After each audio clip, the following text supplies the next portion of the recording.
First one I want to start with, Mike, because we collaborated on these a little bit. I want to go back to Dawan Jones. You talked about him being, what'd you say, a top 50 pick? Top 50. Top 50 pick. I'm saying Pittsburgh Steelers. Which is perfect because they have the 50th overall pick. There we go. There we go. And it's also plan perfect because one, Mike Tomlin was front and center Hawking him. to watch Dawan Jones. He was there watching every single one-on-one drill that this dude had. And so I just feel like Mike Tomlin gravitating towards him, knowing his team might need an offensive tackle, that could be a good Steelers fit. To be fair, you didn't have to be on the field, though, to see Dawan Jones. You could have been like, yeah, but he could have been further back. He could have been further back. ISS. He was front and center, and not only was he front and center, Mike. Yeah. He was talking to him. He was saying little things to Dawan Jones when he had a good rep, which obviously like he had a lot of good reps today. Mike was letting him know. He's like, "Hey, damn good rep. That's good stuff, kid." Like all that stuff. Like so, Mike Tomlin was very engaged in when Dawan Jones was making things happen. But you like that fit? Feels like a Steelers offensive lineman. The other one I would love to see, pick 44, New York Jets. Him and Mekhi Becton. In theory. In theory, scary. Scary in theory. Okay. But yeah. All right. That'd be nice. All right. Second one that I got on here. Okay. This is somebody that we did not mention that deserves to be mentioned. And I can't believe we got this far in the show without saying his name. Keanu Benton, the interior defensive lineman from Wisconsin, looked unblockable at times throughout this practice. I mean, I'm sure that there were a handful of reps during the scrimmage where he was handled a little bit, but like especially for the one-on-one drills, this dude looked like a monster. And I just went through his tape not too long ago, and he does. He's a nose tackle type that can give you a lot of strength in the run game that I think really worked on his pass rush this year. And I think you saw the light come on and he understands where to put the hands and how to disengage and how to have a pass rush plan. And holy cow, he showed it this past in this past practice. I got Benton going to the Los Angeles Chargers. How do we feel about it? I like it a lot. And Benton's a guy who played nose tackle, but I think played nose tackle because of just what Wisconsin had. Like I think he is a versatile defensive tackle that you want playing all over the place. He's not like he's playing a lot of 2-point stance on his tape at Wisconsin. No, he can get upfield. As a guy who can penetrate into the backfield. So he makes a lot of sense for Los Angeles Chargers from that perspective because you're going to have to, Brandon Staley's your DC. You're going to have to defend the run with light boxes. Get a guy that can make plays. Keanu Benton's just that. Probably second, third rounder at this point. Okay, what's the one that you had on this list? I did too, and then what's one that you got on this One list? I love is we talked about Osiris Torrence. Yes. The one spot I would love to see him go is Detroit Lions.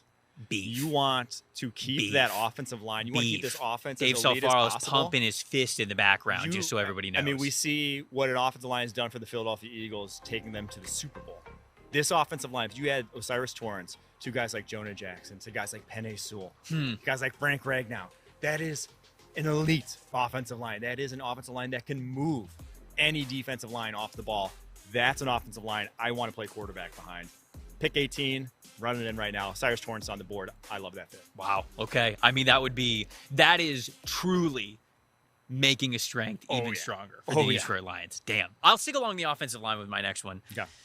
Darnell Wright, and I told you he was getting slept on this class, to the Washington Commanders. Maybe even in the middle of the first round. Ooh, pick 16. Maybe even pick 16. Maybe you trade back if you think you can get him a little bit later. Maybe try to game the NFL draft a little bit. But no matter what, I think that the Commanders really need an offensive lineman. I like the idea of them upgrading the right side of that offensive line particularly. So, if you're talking about maybe quarterback need, obviously that's the biggest wild card for them, but having a corner need as well, having an offensive line need as well, I'm going to be the person who looks to offensive line first if I think I have a need there.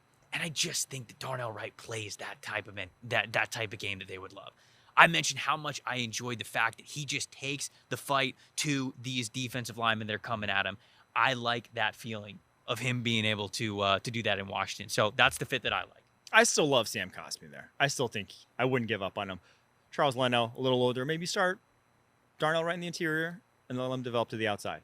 But I do think he's a guy that a lot of teams should covet purely because I think he's versatile enough to stick in your starting lineup whenever. So last fit that we had here, the fifth fit, Rasheed Rice, who had a little bit of a quiet day, but look, folks, that might be more because of the quarterbacks than because of Rasheed Rice. I'm just saying. Rasheed Rice from SMU going to the New York Giants. Pencil in any wide receiver, New York Giants. But Rice's type of receiver going to the Giants. What do you think? If I'm the Giants, I want one Rasheed Rice type, one Tank Dell type in this draft. I mean, maybe two Tank Dell, maybe just load up on dynamism, but I want one guy I can rely on. That is, they did not have that flat out on tape this past year. The New York Giants, guys like Darius Slayton have like a lot of drops. He may not even be there next year. I want a guy who I know can get off press coverage. Yep. We saw that today. Yep. I know has good hands. I know can be physical, bring down the tough balls. That is Rasheed Rice. So maybe he's not a first rounder just because he's not maybe that caliber an athlete.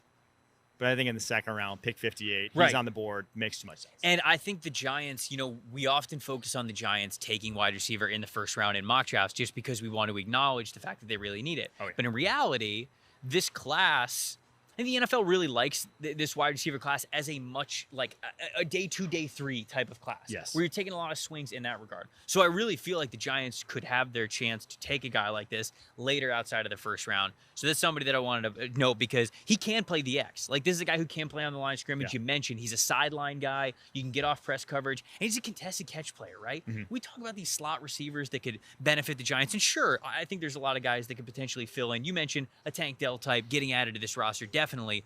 But, they signed Kenny Golladay to be that sideline stud for them, right? That's why they signed Kenny Golladay. And they did not get that back from him. They still need that wide receiver. Mm-hmm. So that's why I wanted to point out Rasheed Rice, and I think that he could be a good fit there.